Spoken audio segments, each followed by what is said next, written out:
श्रीमहामृत्युञ्जय स्तोत्रम्। रुद्रं पशुपतिं स्थाणुं नीलकण्ठमुमापतिं नमामि शिरसा देवं किं नो मृत्युः करिष्यति। नीलकण्ठं कालमूर्तिं कालज्ञं कालनाशनं नमामि शिरसा देवं किं नो मृत्युः करिष्यति। नीलकण्ठं विरूपाक्षं निर्मलं निलयप्रदं नमामि शिरसा देवं किं नो मृत्युः करिष्यति। वामदेवं महादेवं लोकनाथं जगद्गुरुं नमामि शिरसा देवं किं नो मृत्युः करिष्यति। देवदेवं जगन्नाथं देवेशं वृषध्वजं नमामि शिरसा देवं किं नो मृत्युः करिष्यति। गंगाधरं महादेवं सर्वाभरणभूषितं नमामि शिरसा देवं किं नो मृत्युः करिष्यति। त्र्यक्षं चतुर्भुजं शान्तं जटामुकुटधारिणं नमामि शिरसा देवं किं नो मृत्युः करिष्यति। भस्मोद्धूलितसर्वाङ्गं नागाभरणभूषितं नमामि शिरसा देवं किं नो मृत्युः करिष्यति। अनन्तमव्ययं शान्तं अक्षमालाधरं हरं नमामि शिरसा देवं किं नो मृत्युः करिष्यति। आनन्दं परमं नित्यं कैवल्यपददायिनं नमामि शिरसा देवं किं नो मृत्युः करिष्यति। अर्धनारीश्वरं देवं पार्वतीप्राणनायकं नमामि शिरसा देवं किं नो मृत्युः करिष्यति। प्रलयस्थितिकर्तार मादिकर्तारमीश्वरं नमामि शिरसा देवं किं नो मृत्युः करिष्यति। व्योमकेशं विरूपाक्षं चन्द्रार्धकृतशेखरं नमामि शिरसा देवं किं नो मृत्युः करिष्यति। गंगाधरं शशिधरं शङ्करं शूलपाणिनं नमामि शिरसा देवं किं नो मृत्युः करिष्यति। अनाथः परमानन्दं कैवल्यः पदगामिनं नमामि शिरसा देवं किं नो मृत्युः करिष्यति। स्वर्गापवर्गदातारं सृष्टिस्थित्यन्तकारणं नमामि शिरसा देवं किं नो मृत्युः करिष्यति। कल्पायुर्देहि मे पुण्यं यावदायुररोगतां नमामि शिरसा देवं किं नो मृत्युः करिष्यति। शिवेशानां महादेवं वामदेवं सदाशिवं नमामि शिरसा देवं किं नो मृत्युः करिष्यति। उत्पत्तिस्थितिसंहार कर्तारमीश्वरं गुरुं नमामि शिरसा देवं किं नो मृत्युः करिष्यति।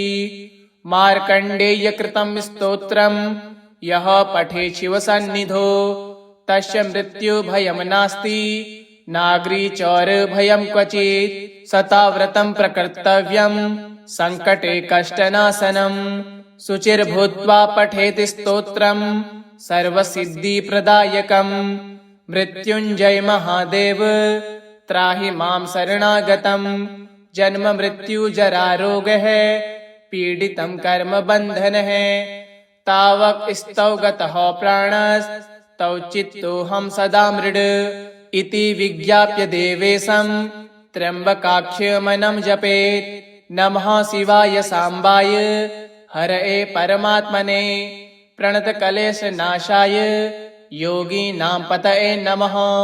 रुद्रं पशुपतिं स्थाणुं नीलकण्ठमुमापतिं नमामि शिरसा देवं किं नो मृत्युः करिष्यति। नीलकण्ठं कालमूर्तिं कालज्ञं कालनाशनं नमामि शिरसा देवं किं नो मृत्युः करिष्यति।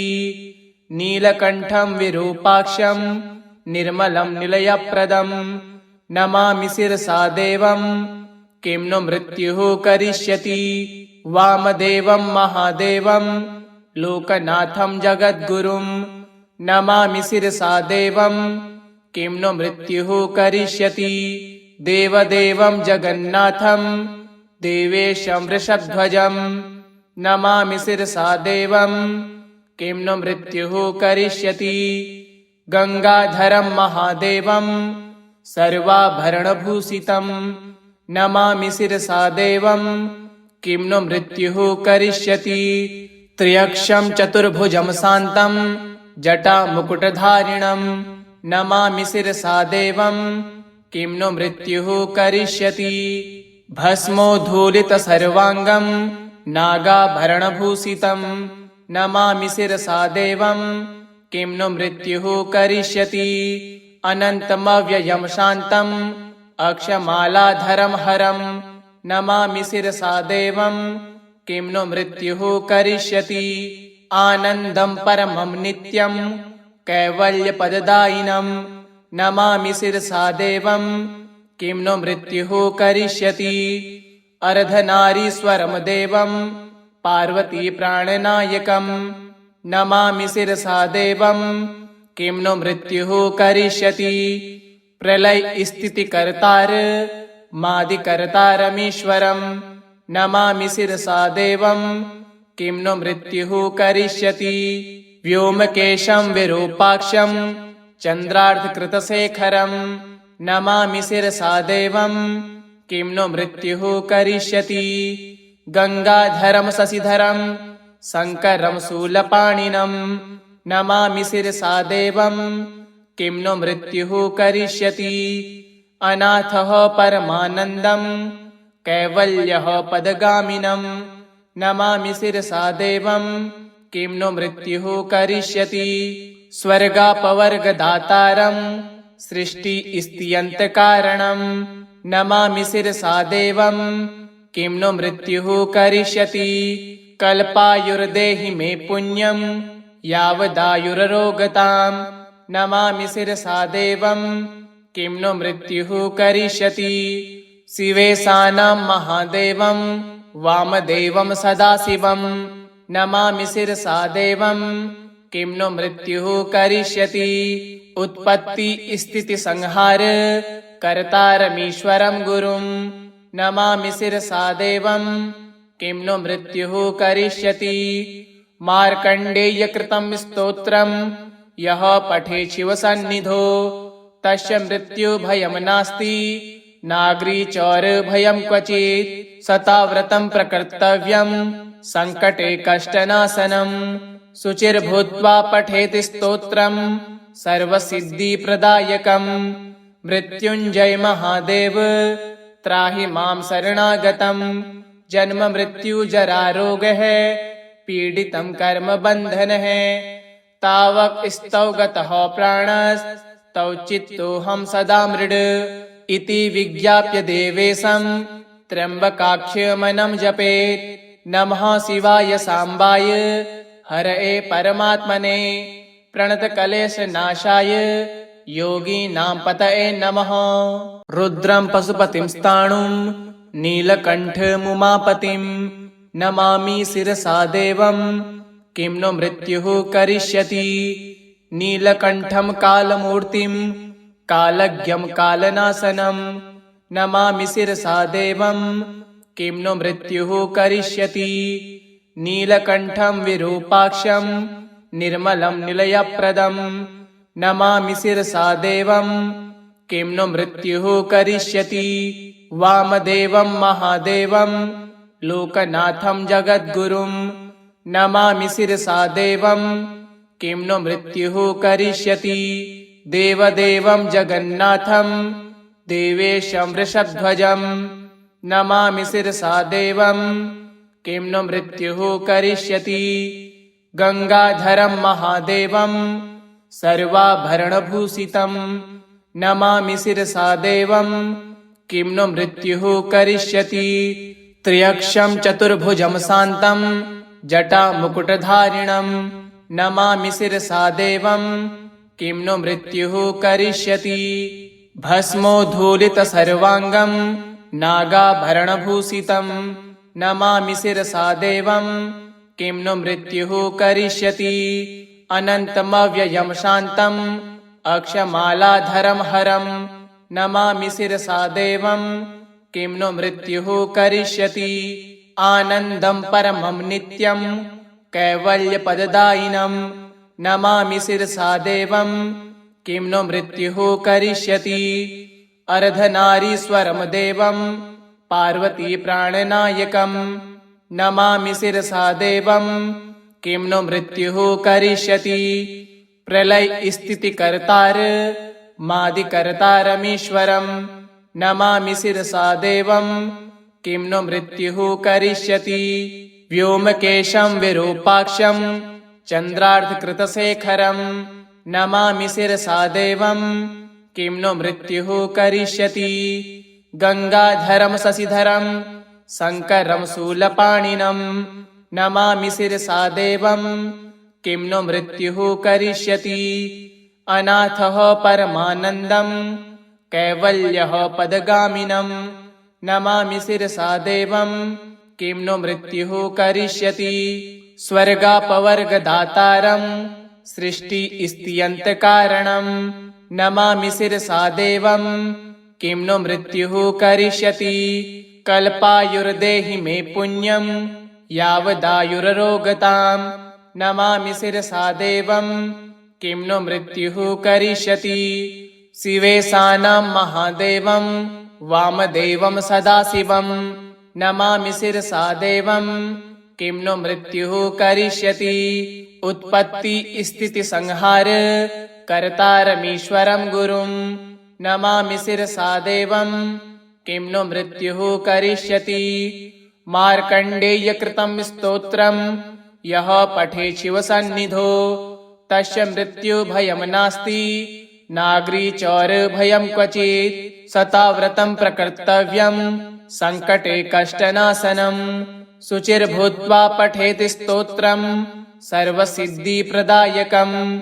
मृत्युञ्जय महादेव त्राहि मां शरणागतं जन्म मृत्युजरारोगः पीडितं कर्मबन्धनः। तावक स्तौ गतः प्राणस्तौ चित्तोऽहं सदा मृड इति विज्ञाप्य देवेशं त्र्यम्बकाख्यमनं जपेत्। नमः शिवाय साम्बाय हरये परमात्मने प्रणतकलेशनाशाय योगीनां पतये नमः। रुद्रं पशुपतिं स्थाणुं नीलकण्ठमुमापतिं नमामि शिरसा देवं किं नो मृत्युः करिष्यति। नीलकण्ठं कालमूर्तिं कालज्ञं कालनाशनं नमामि शिरसा देवं किं नो मृत्युः करिष्यति। नीलकण्ठं विरूपाक्षं निर्मलं निलयप्रदं नमामि शिरसा देवं किं नो मृत्युः करिष्यति। वामदेवं महादेवं लोकनाथं जगद्गुरुं नमामि शिरसा देवं किं नो मृत्युः करिष्यति। देवदेवं जगन्नाथं देवेशं वृषध्वजं नमामि शिरसा देवं किं नो मृत्युः करिष्यति। गङ्गाधरं महादेवं सर्वाभरणभूषितं नमामि शिरसा देवं किं नो मृत्युः करिष्यति। त्र्यक्षं चतुर्भुजं शान्तं जटामुकुटधारिणं नमामि शिरसा देवं किं नो मृत्युः करिष्यति। भस्मोद्धूलितसर्वाङ्गं नागाभरणभूषितं नमामि शिरसा देवं किं नो मृत्युः करिष्यति। अनन्तमव्ययं शान्तम् अक्षमालाधरं हरं नमामि शिरसा देवं किं नो मृत्युः करिष्यति। आनन्दं परमं नित्यं कैवल्यपददायिनं नमामि शिरसा देवं किं नो मृत्युः करिष्यति। अर्धनारीश्वरं देवं पार्वती प्राणनायकं नमामि शिरसा देवं किं नो मृत्युः करिष्यति। प्रलय स्थितिकर्तार मादिकर्तारमीश्वरं नमामि शिरसा देवं किं नो मृत्युः करिष्यति।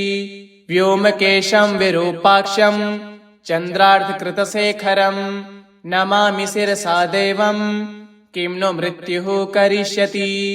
गङ्गाधरं शशिधरं शङ्करं शूलपाणिनं नमामि शिरसा देवं किं नो मृत्युः करिष्यति अनाथः परमानन्दं कैवल्यः पदगामिनं नमामि शिरसा देवं किं नो मृत्युः करिष्यति स्वर्गापवर्गदातारं सृष्टिस्थित्यन्तकारणं नमामि शिरसा देवं किं नो मृत्युः करिष्यति कल्पायुर्देहि मे पुण्यं यावदायुररोगतां नमामि शिरसा देवं किं नो मृत्युः करिष्यति शिवेशानं महादेवं वामदेवं सदाशिवं नमामि शिरसा देवं किं नो मृत्युः करिष्यति उत्पत्तिस्थितिसंहार कर्तारमीश्वरं गुरुं नमामि शिरसा देवं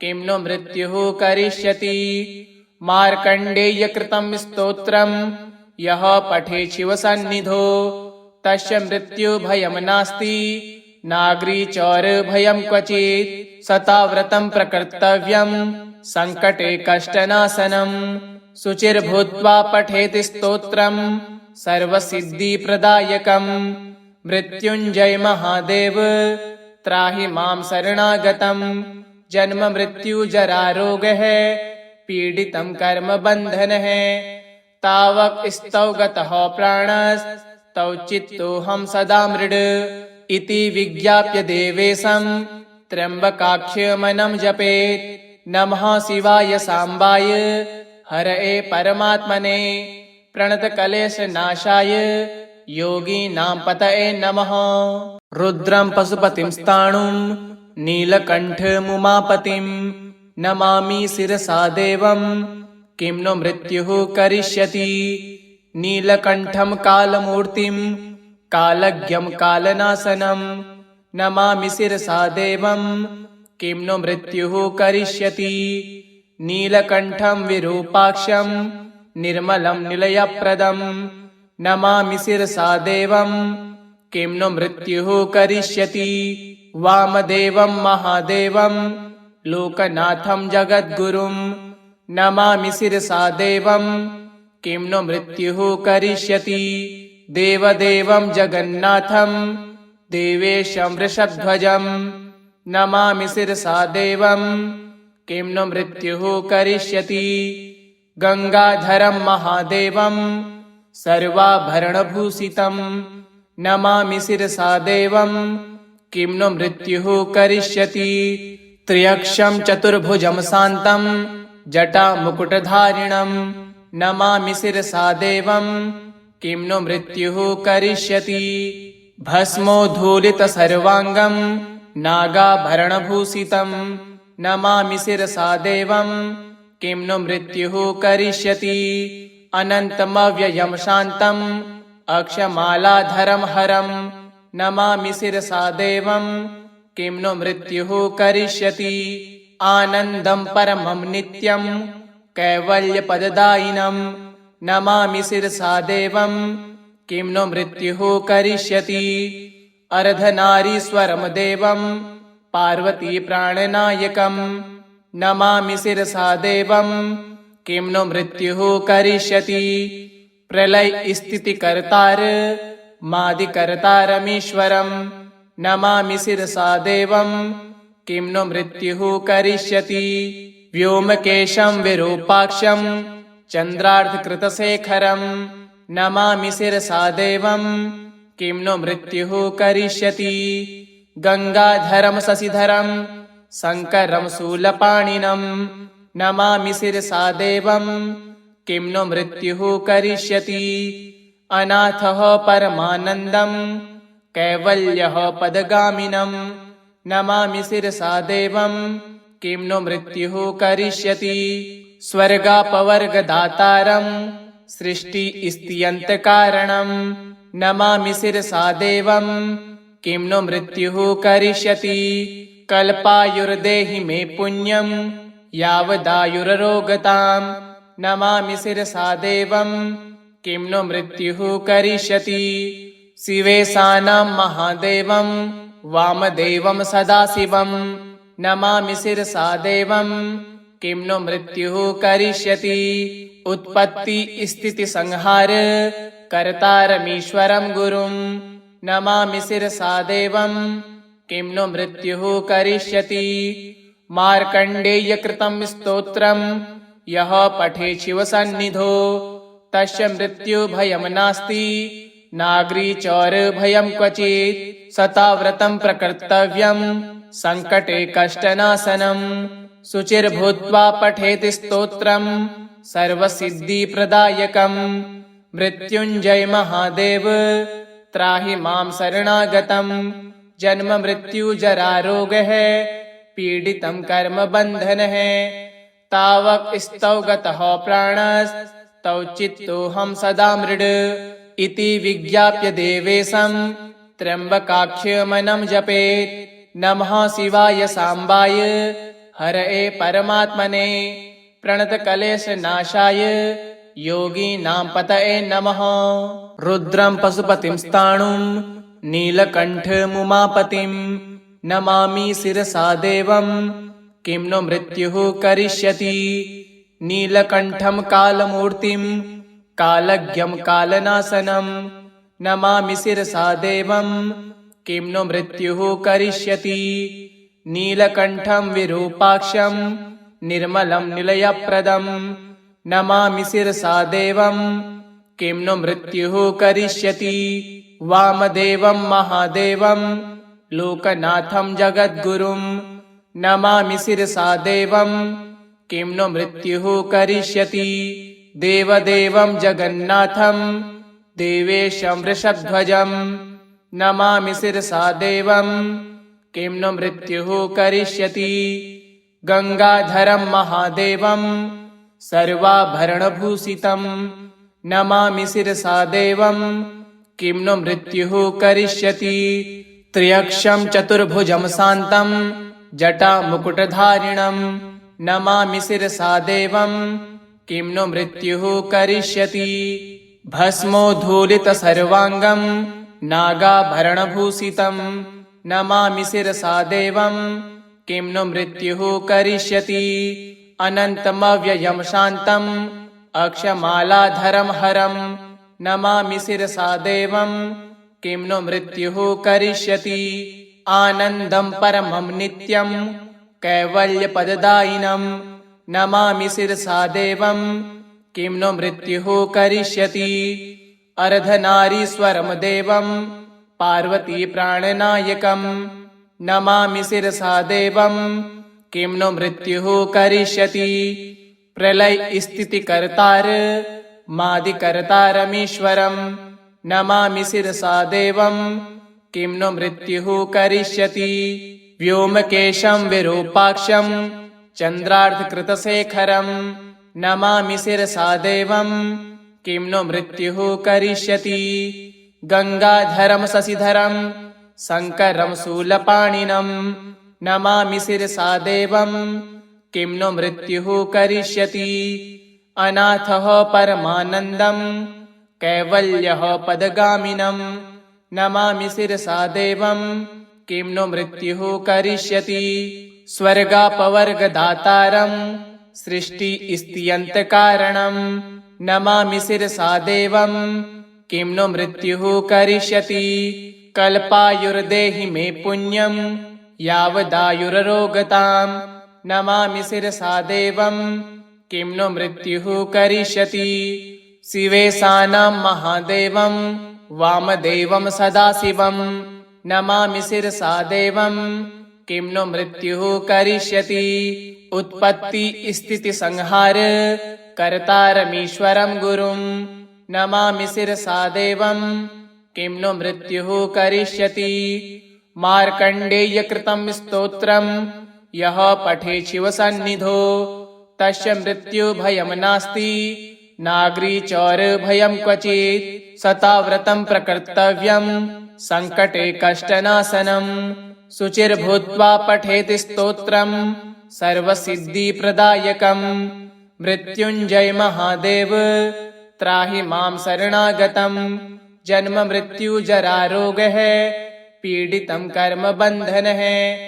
तावक स्तौ गतः प्राणस्तौ तौ चित्तोऽहं सदा मृड इति विज्ञाप्य देवेशं त्र्यम्बकाख्यमनं जपेत्। नमः शिवाय सांबाय हरये परमात्मने प्रणतकलेशनाशाय योगीनां पतये नमः। रुद्रं पशुपतिं स्थाणुं नीलकण्ठमुमापतिं नमामि शिरसा देवं किं नो मृत्युः करिष्यति। नीलकण्ठं कालमूर्तिं कालज्ञं कालनाशनं नमामि शिरसा देवं किं नो मृत्युः करिष्यति। नीलकण्ठं विरूपाक्षं निर्मलं निलयप्रदं नमामि शिरसा देवं किं नो मृत्युः करिष्यति। वामदेवं महादेवं लोकनाथं जगद्गुरुं नमामि शिरसा देवं किं नो मृत्युः करिष्यति। देवदेवं जगन्नाथं देवेशं वृषध्वजं नमामि शिरसा देवं किं नो मृत्युः करिष्यति। गंगाधरं महादेवं सर्वाभरणभूषितं नमामि शिरसा देवं किं नो मृत्युः करिष्यति। त्र्यक्षं चतुर्भुजं शान्तं जटामुकुटधारिणं नमामि शिरसा देवं किं नो मृत्युः करिष्यति। भस्मोद्धूलितसर्वाङ्गं नागाभरणभूषितं नमामि शिरसा देवं किं नो मृत्युः करिष्यति।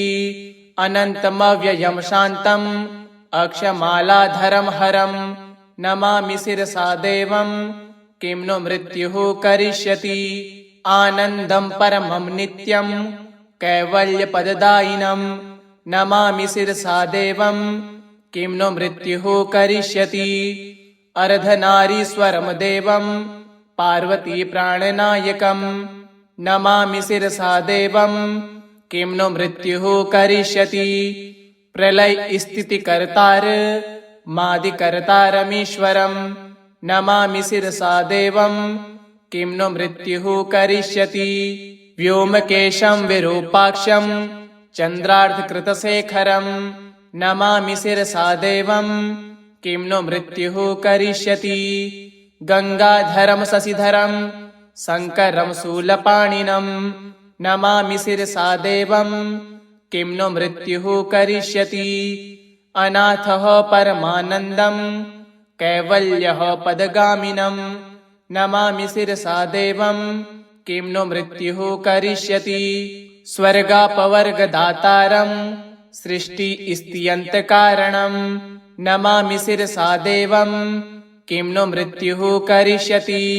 कल्पायुर्देहि मे पुण्यं यावदायुररोगतां नमामि शिरसा देवं किं नो मृत्युः करिष्यति। शिवेशानां महादेवं वामदेवं सदाशिवं नमामि शिरसा देवं किं नो मृत्युः करिष्यति। उत्पत्तिस्थितिसंहार कर्तारमीश्वरं गुरुं नमामि शिरसा देवं किं नो मृत्युः करिष्यति। मार्कण्डेयकृतं स्तोत्रं यः पठेत् शिवसन्निधौ तस्य मृत्युभयं नास्ति नाग्रिचौरभयं क्वचित्। शताव्रतं प्रकर्तव्यं सङ्कटे कष्टनाशनं शुचिर्भूत्वा पठेत् स्तोत्रं सर्वसिद्धिप्रदायकं। मृत्युञ्जय महादेव त्राहि मां शरणागतं जन्म मृत्युजरारोगः पीडितं कर्मबन्धनः।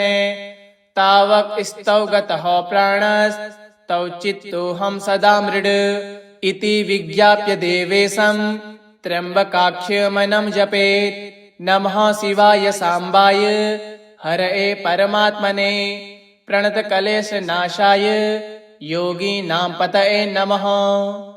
इति श्री महामृत्युञ्जय स्तोत्रम् श्री शिवार्पणमस्तु।